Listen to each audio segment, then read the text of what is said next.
work, it's actually very hard work.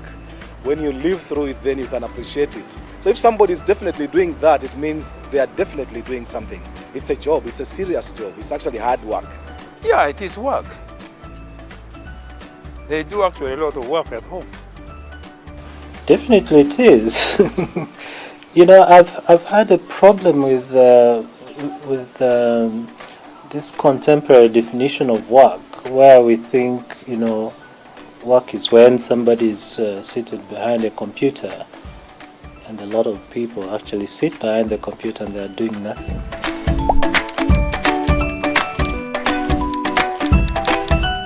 Well, 40% of the time at home I do the cooking, she does 60%, but then she does all the other chores. I mean, like, washing the clothes, making sure the home is fine, and I just take on the little responsibility either of cooking or ironing clothes, which she hates.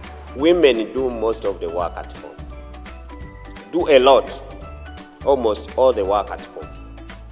According to what I see and as I move around the communities, as we pass our Christians around, you find that women are involved in doing most of the work at home. My wife, Ali, she works well in the morning.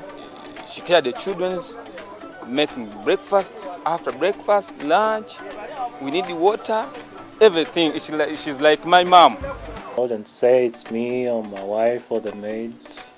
We're all working.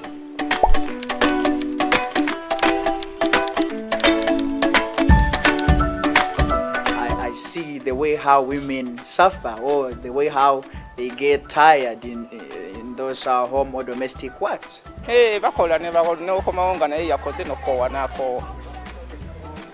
Well, in an African society, it may not be seen as a burden, but me, I see it as a burden. Because you imagine a woman doing everything. Taking the animals to graze is a very woman looking after everything around the home. So I think it becomes a burden.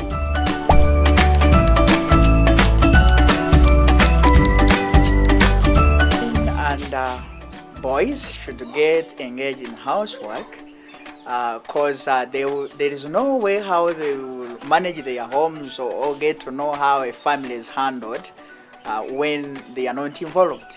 Even those boys, you must train them, because some of them are going to go abroad. When you go abroad, you are independent. You have to cook for yourself and everything. So I want to appeal to mothers and fathers out there. You must train your children.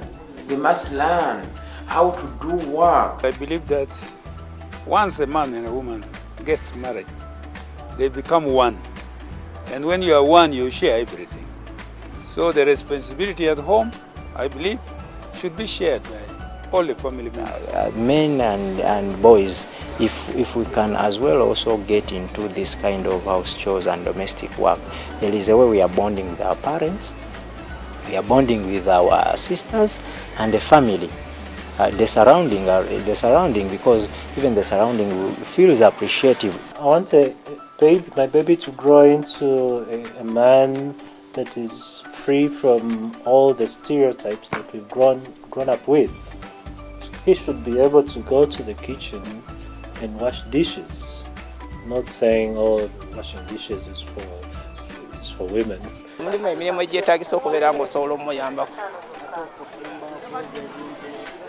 Okufumba kwose sobola n'okwoza ebintu kubanga nze kati nazaala abaana ne bakula basobola okwoza ebintu okufumba naye nakikwasaganya.